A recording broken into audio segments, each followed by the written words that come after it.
So eto, papunta na ako sa may bodega kung saan ko kukunin yung cargo. And nandito yung mga badyaw na nakatambay sila. And kawawa naman, pinaalis sila sa kanilang mga kabahayan. Hindi naman lahat ng badyaw ay masama. So ayun.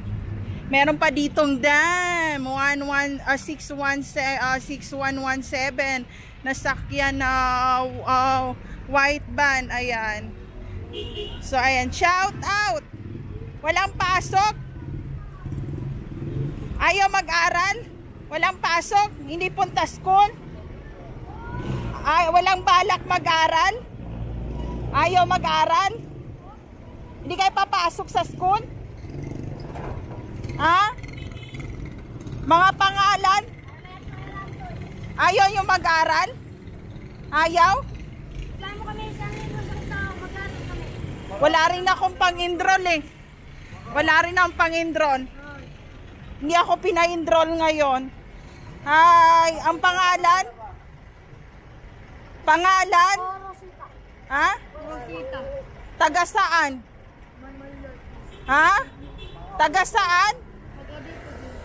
Oh, si Rosita, taga dito. Ayan. Pare-pareho tayo, walang pang-aral. So, yun, bisikleta, yung aking dala. So, ito yung view dito. Walang pasok. So, ayan. Nag-alagay ko ng ano kasi nga nung kamuntikan na ako masagasaan habang nagbibisikleta. So, ayun, there's no safe place to all targeted individual out there. Take care always, everyone.